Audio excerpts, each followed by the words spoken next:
Olá, pessoal, e vamos então agora para a oitava e última aula, último vídeo sobre o PEP.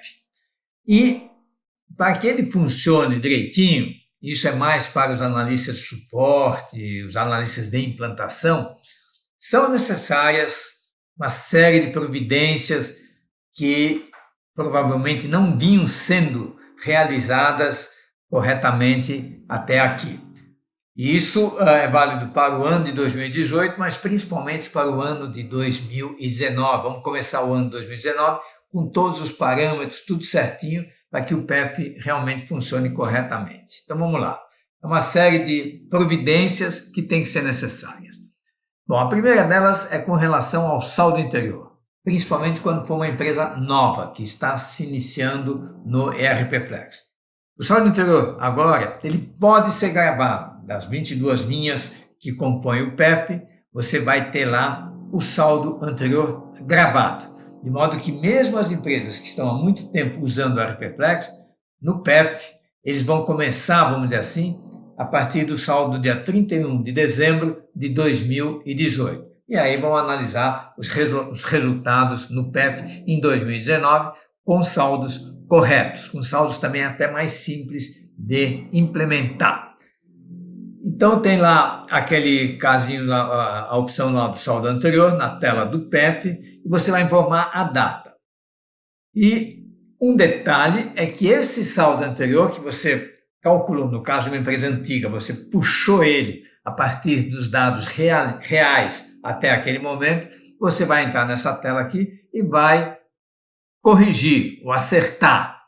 Isso provavelmente vai ser necessário, principalmente o resultado acumulado e outras contas. Então você vai pegar o contador da empresa, vai acertar o saldo de cada uma dessas 22 linhas, evidentemente fazendo com que um débito bata com crédito, o total do débito bata com o total de crédito. Muitas vezes não bate, então aí é necessário fazer acertos. Nós temos também, e esse controle pode ocorrer futuramente depois, quando a empresa já estava rodando o PEP e agora ela quer constantemente ter ele correto, mas alguns movimentos foram lançados ainda de forma incorreta. Então, a solução é uma tela que nós temos agora para acertar compras, movimentos internos e vendas. Evidente, eu falaria assim, o ideal é você acertar lá na tela de compras, movimentos, de acertos, de requisições, mas nós estamos inclusive agora com uma opção de bloquear esses movimentos do passado, para evitar tais mudanças posteriores. Mas aqui é uma tela que provavelmente só o analista de suporte ou implantação é que vai ter permissão para entrar, porque ele vai realmente pegar lá a lista de movimentos que está aqui apresentada, né? Isso aqui está lá na opção configurações PEF, na tela de cadastros, e vai acertar uma determinada movimentação. Qualquer campo, principalmente esses campos mais complexos, como CST, se tem título ou não tem, enfim, todos os campos que nós vimos que interferem na constituição do PEF podem aqui ser acertados. Tem até aqui um negócio bem forte, que é o seguinte, tem nessa tela aqui, principalmente os tipos de movimentos CXX, VXX, é que tem que ser acertados. Mas é muito comum a pessoa lançar, principalmente os impostos, com um nome errado. Um exemplo bem típico é o seguinte, os impostos têm que ser lançados, conforme nós vamos ver, por aquelas designações que estão determinadas nos parâmetros. Por exemplo, INSS, você pode chamar do jeito que você quiser, mas tem que ser daquela forma que está no parâmetro, referente ao imposto INSS, mesmo se é uma retenção ou se é uma despesa. E aí, muita gente digitou errado, por exemplo, colocou lá na folha de pagamento INSS sobre férias, INSS sobre aviso prévio, INSS sobre 13º, e o sistema não aceita essa diferenciação.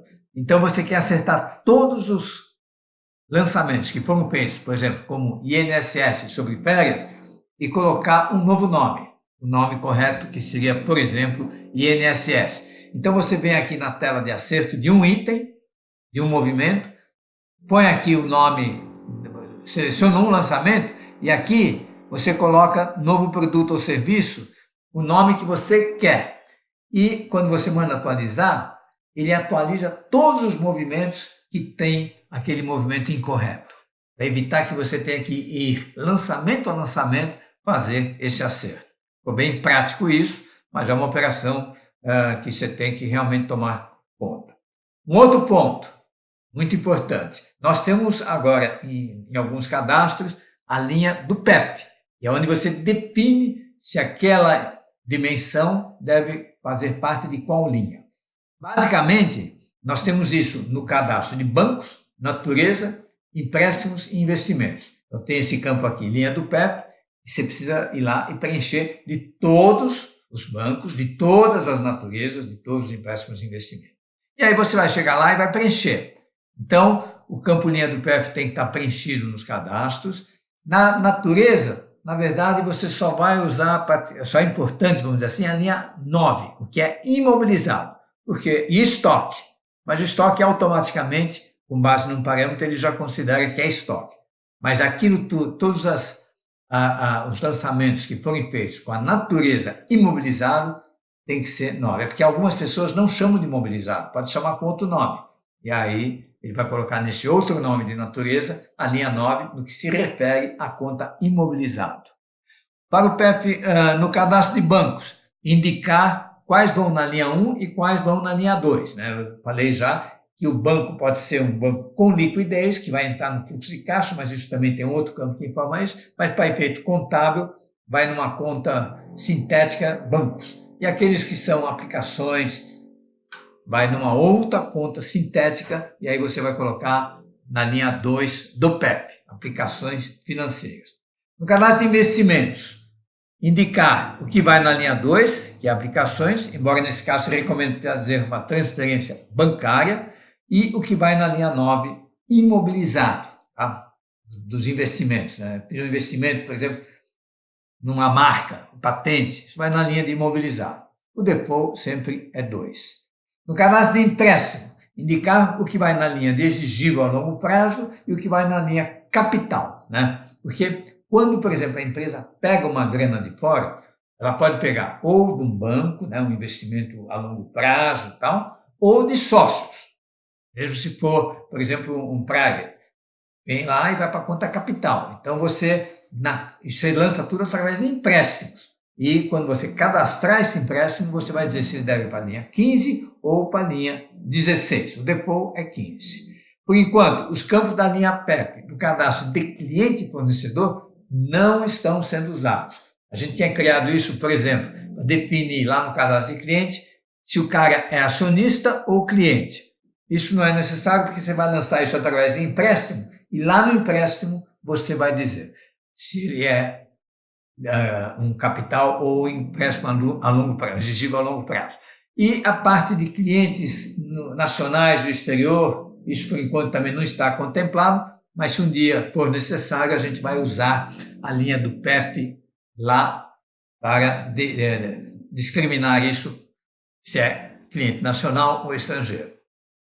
Para começar a usar o PEP, são necessários, então, mais esses procedimentos. Na compra, inclusive na folha, os impostos, mesmo os impostos retidos, aparecem com seu nome definido em parâmetros. Então, nós temos um parâmetro, que é esse aqui, que me diz quais são os nomes para os impostos que a empresa escolheu. Porque você pode chamar o imposto do jeito que você quiser, mas eu preciso identificar, o programa precisa identificar que aquilo é um imposto. Então, uma das formas que ele identifica é pelo nome. E esse nome, então, é colocado num parâmetro. É um serviço que está cadastrado no cadastro de serviço. E o usuário tem que usar sempre esse nome. Ele não pode, por exemplo, no exemplo que eu falei, lançar uma hora o INSS sobre o nome de INSS sobre férias, INSS sobre 13º, eu sei que isso é importante, mas isso pode ir no histórico. No serviço tem que ser INSS. E aqui tem todos os nomes de todos os impostos. E aí depois nós temos uma outra telinha nos parâmetros referente aos recolhimentos dos impostos retidos. Porque o imposto é muito complicado o lançamento. Ele pode entrar como uma despesa, ele pode entrar como uma retenção, ele pode entrar como um recolhimento. E aí, quando é um recolhimento, quando você está digitando a guia para fazer o pagamento daquele imposto retido, se você, o sistema, para identificar esse caso específico, nós criamos uma telinha de parâmetros e nesse parâmetro tem um nome. E é esse nome que você tem que colocar no lançamento, na tela de compras. Então, a gente dá preferência a colocar um nome mais ou menos assim: imposto de renda retido de fornecedores, ou na folha, que eu retenho imposto de renda nas notas de serviço de fornecedores e na folha de pagamento. Então, foi por isso que a gente colocou assim. Já o PIS/COFINS não tem na retenção da folha. Então, PIS retido do fornecedor, COFINS retido de fornecedor. Você que vai escolher, você vai determinar, o usuário que vai escolher, vai chegar lá no parâmetro e dizer o nome que ele quer. Quando ele for lançar os recolhimentos, quer dizer, quando ele vai digitar a guia, ele vai colocar esses nomes. Outro detalhe, verificar se esses parâmetros estão corretos. Isso está em parâmetros, faturamento, compras e padrões. Primeiro, atualizar estoque de natureza diferente de estoque. Eu também, um critério que o sistema usa para saber se ele vai lançar aquilo no estoque ou vai lançar em despesa é pela natureza. Tem também lá um campinho para os casos excepcionais, mas a natureza é o que principalmente identifica. Se você colocar, então, que a natureza é estoque, vai para o estoque. Se for diferente de estoque, vai para despesas. Agora, não quero usar a palavra estoque, quero usar a palavra almoxarifado. Tudo bem, vem aqui no parâmetro, usa a palavra almoxarifado e ele vai atender também. Então, aqui, atualizar estoque diferente de estoque, isso sempre você vai colocar não. Natureza padrão, aqui que você coloca exatamente o nome do estoque que você deu a ele. Subtrair IPI para entrada no estoque. Então, nós temos essa possibilidade de já, na contabilização, o custo de um imposto não ser considerado. Então, o IPI, numa compra que tem condição de ter crédito, porque ele vai ser usado na produção, subtrai o IPI para entrada no estoque. Ele vai ser lançado como uma retenção, como um crédito de IPI. E aí, o ICM, normalmente a gente está usando não. Então, ele entra com o valor realmente do item, sem acreditar o ICM, e depois o crédito do ICM é feito pelo total. Somente o IPI que não, nos casos de produto, de compras para produção. Os demais impostos, então, é não. Só voltando aqui a esse primeiro caso aqui, isso aqui é sempre não. Atualizar estoque de natureza diferente de estoque, não. Os demais impostos é não, como já falei. Obrigatório informar a situação tributária IPI, sim. Porque é pela situação tributária do IPI é que a gente identifica se tem crédito ou não. Então, aí sempre coloca sim e parametriza de forma que essa informação seja sempre vinda como default, ou o usuário tem que realmente digitar a situação tributária. A gente sabe que essa diferença entre o 00, que dá direito ao crédito, e o 49, que é uma compra que não dá direito a crédito de IPI. Colocar nas autarquias de governo, ou seja, aquelas que recebem guias de impostos, imposto de renda, INSS, PIS, COFINS, no campo nome fantasia, a palavra governo. É o seguinte, também um critério para a gente determinar o lançamento contábil é saber se aquele pagamento é uma guia de recolhimento para o governo, para pagar um determinado imposto, que é na hora de pagar o imposto. Eu preciso saber, então, se isso é realmente um pagamento de imposto. A gente tinha usado de colocar no documento a palavra guia, mas o documento é um campo muito variado. Então, para ficar uma coisa mais fácil, nós colocamos no nome fantasia da autarquia que vai receber esse dinheiro a palavra governo. E pode ser igual, nós estamos só com gov, então pode ser maiúsculo, minúsculo, mas a palavra tem que ter a sigla GOV, gov. Aí eu sei que se trata de um recolhimento para um pagamento de um imposto, é uma guia. Caso uma autarquia forneça outros produtos ou serviços, que é muito difícil, mas pode acontecer, por exemplo, o IPTU, porque o IPTU, embora seja um imposto, para efeitos de sistema ele é considerado uma despesa, então, nesse caso, apesar de ser um imposto, para o RPFlex não é. Então, não pode ser lançado como um fornecedor governo. Você precisa criar um outro fornecedor para a prefeitura, porque IPTU não é imposto. Então, não vai a palavra governo no campo fantasia. A natureza pode ser impostos, porque o que define é o fornecedor. Outra coisa, pode-se rodar a opção. Toda vez que você vai começar um cliente novo, principalmente que você vai considerar os meses anteriores no PEF, você tem que rodar essa rotina aqui, reprocessa. Ela regrava o tipo de movimento, desde o começo da empresa. Então, é uma rotina que, em princípio, você só vai rodar uma vez, para aqueles clientes antigos, que têm dados antes da introdução do PEF, que foi mais ou menos no meados de 2018. Você roda, reprocessa, ele vai ler todo o arquivo de compras, de vendas, de requisições e produção e vai colocar o tipo de movimento. Existe uma outra possibilidade de a gente ter que rodar essa opção se nós modificarmos as regras de definição dos tipos de movimento. Essas regras são definidas no próprio SQL, através de funções do SQL, de modo que quando você grava um registro ou atualiza, ele vai lá e recalcula o tipo de movimento. Então, inclusive, se você for usar um MySQL Workbench ou o SQL York, ele não vai funcionar, porque no momento que você grava um tipo de movimento diferente, ele vai lá, testa as condições, verifica que não é aquele que você digitou e modifica, porque é uma função dentro do SQL, que é acionada quando é feito um insert ou um update na tabela. Só precisa, então, rodar em princípio uma vez. Depois, em qualquer lançamento de compras e vendas, requisição, produção, o tipo de movimento já é validado automaticamente nesse momento, e aí você tem aquela opção de listar todos os movimentos para ver qual é o tipo de movimento que foi gravado. E aí aquela observação que se mudar a trigger, se mudar esse gatilho que a gente fez, tem que reprocessar.